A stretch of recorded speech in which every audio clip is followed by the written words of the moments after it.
السلام عليكم ورحمة الله وبركاته. كما هركفوني كم نجاتني بجزرات سنين جدا كم نجا فيك السني بجزراتني والرماتي يوتيوبي سميرات عتني جتشولا نجا في السني فيك السني جتشوا جول ما قالتي أكدت في إني نود في بالشات وان تأيفي بشان ركيني سكندشاني في بدركينا جتشولا أجبورت مو بس أنا كوبي فديرا دارا يعني بس على تقولا qullubbiin hin jirti walumaan ilaallaa jechuudha. Indoomiin bifa kanaan kalaas bilchaatteerti bishaan isii keessaa gannaqee hanga kuduraalee kiyya bilchaatutti teessisaa jechuudha. Maaliif yoo kana caalaa bilchaattee marraa namatti hin toltu jechuudha. Kalaas ammatti bilchaattee jirti ammanatti kalaas gaheeraa jechuudha. Inshaallah viidiyootti aanu sochumaan ilaallaa sinin jechuudha. Kunoo indoomiin kiyya akkatti bilchaatee jira sinin jira. Akkuma argitanii kunoo asitti kun shunkurtiidha. Shunkurtii dheeresseeti jijjiiree maaliif akkasitti barbaade waan ta'eef asitti illee qullubbiillee akkuma isaatti jijjiiree jechuudha. Asitti dhufnee immoo qaaraa jechuudha. Qaaraa qabbanaa yani firfirruumii jedhama biyya kanatti. Isa immoo dheeressee jira bifa sadiinuu jechuudha. Kunis inni malkii sadii isa kanaa fi kunis isa firfirruumii makana diimaadha jechuudha. Bifa diimaadhaan akkasitti jijjiiree sinin jala dheeressee sadiin isaatiiyyuu asittis akkuma agartan shunkurtiis isuma fakkeessee dheeressee jire. Isaan sadiin isaan kuni aynata sadiin kanaan dalagaa. Deebii asittis kaarotii jira jechuudha. Kaarotiis akkasuma xixiqqeessee jira jechuudha. Dheeresseetuma akka hundinuu bifa tokkotti jechuudha. Amma gara hojjechuutti deemaa sinin jedha. Bifa kanaan qopheeffadhee jira. Inshaallah walumaan ilaallaa sinin jedha. Kunoo bifa kanaan shunkurtii xabbasnaa jechuudha. Margaa jirtanii shunkurtii xabbasnaa. Shunkurtii fi qullubbii bakkuma tokkotti naqee waliin haa xabbafamuufi jechuudha. Akkasuma itti aanus kinoo kaarotii itti naqaa isatti aanu jechuudha. Maaliif kaarotichi dafee waan hin bilchaanneef wajjin haa xabbafamuufi jechuudha.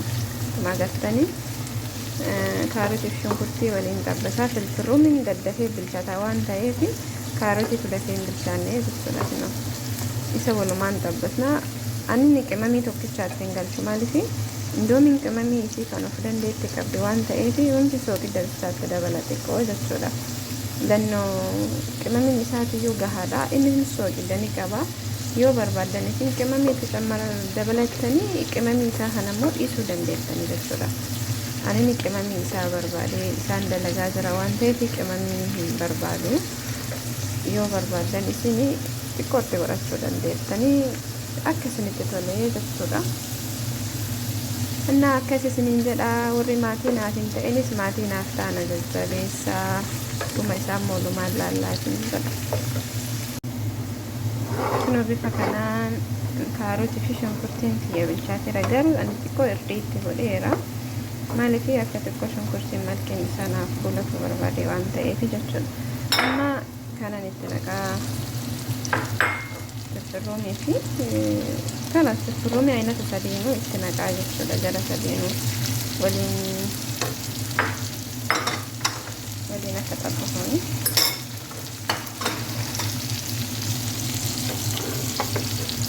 qimamii isaa immoo itti naqnee hanga silaatti jechuudha.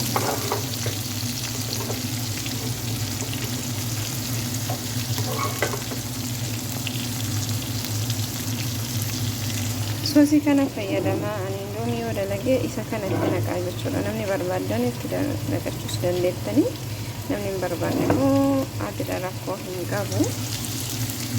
Innaa akkasitti hin jedhaa.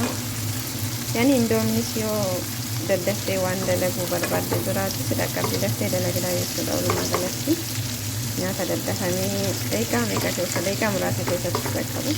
Namni hin barbaanne immoo akka shoorbaatti illee dalagee namni itti fayyadamu jira jechuudha. Ani akkasumatti shunkurtii osoo ittiin godhin homaayyoo osoo ittiin godhin akkasumatti ibiddarratti dalagee namni wanta jedhu namni baay'inaan akkasitti nyaatu illee hin jira. Indoomiin taraa baay'ee rakkoo hin qabdu. immoo namni barbaade akkatti kudaaraan illee dalagee nyaachuu danda'a jechuudha. Maaliif baay'ee namatti tola, baay'ee mi'aa jechuudha. Inni akkas sinin jechuudhaani.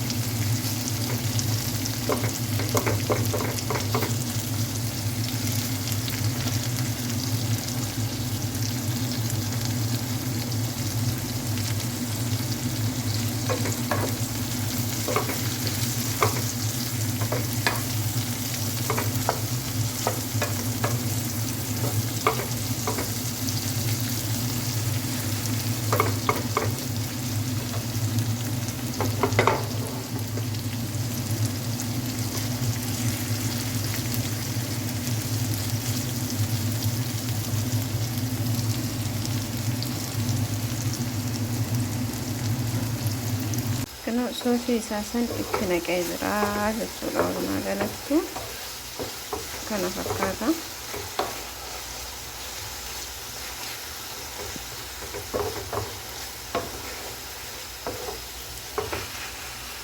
Qimamni isaas kan itti naqee jira kan indoomii utuu isaati jechuudha.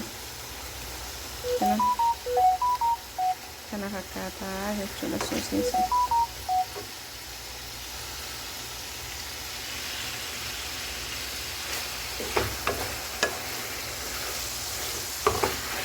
Namni barbaadetti naquus hin dandeessanii itti naquu dhabus dandeessanii namni barbaadan jechuudha. Ofii xiyyeewwan akkana barbaadu itti naqee jechuudha. Maaliif baay'ee mi'aa, baay'ee namatti tola. Saniif jechaan isatti fayyadama.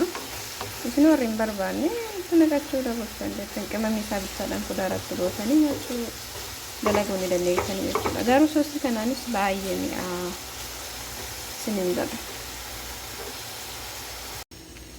Kino መጨረሻ isa indoomii itti naqeera. Indoomiin kiyya akkana jira. Inni jedha kino walitti naqeera jechuudha kudaara isaa wajjin.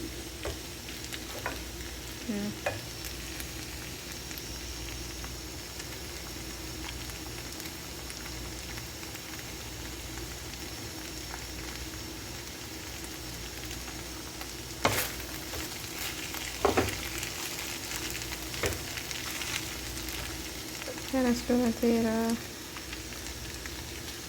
jechuudha. Kinoo indoomiin kiyya kana fakkaata sin jedha xumureera.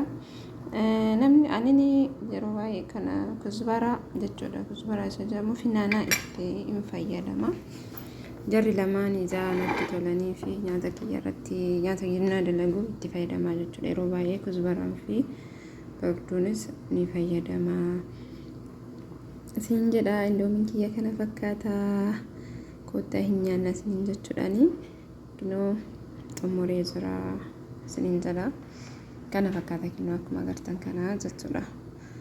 Akkasuma warri maatii naaf hin ta'inis maatii naaf ta'a na jajjabeessa. Warri maatii naaf taatanis like, share, subscribe naa gochuu hin dagatinaa na jajjabeessa. Maatii naaf ta'a warri haftanis jechuudha. Akkasuma kalaas yaani biyya tokko waan xiqqoo yeroo nurraan fudhannee waan salphaa dalannee amma indoomiin namni yeroo baay'ee yoo beela'e hin dhaqqabde jechuudha. Kudaaraanis ta'uu baate daddaftee dalagdaa jechuudha. Walumaa galatti nyaata salphoo daqiiqaa muraasa keessatti dalagamudha. Nyaata yeroo namarraan fudhannee jechuudha walumaa galatti. Innaa daftanii shunkurtiinis dalagdanii kobaasiis dalagdanii baay'ee nama hin dhiibdu. Isiniin jedha viidiyoon kiyyaadhaa asumarratti dhaabata. Hanga viidiyoo biraatiin walitti deebinee jannatti naqatti naaf tura. Like naa gochuullee hin dagatinaa, komentii naa barreessuu hin dagatinaa, share naa gochuus hin dagatinaa isiniin jechuudhaani. Hanga viidiyoo biraatiin walitti dachaanutti nagatti naa tura isiniin jedha. Akkas inshallah jajjabaadhaa hin badinaa. Immoo indoomii kottaa hin nyaannaa isiniin jedha. Assalaamu alaikum warahmatullahi wabarakatuh.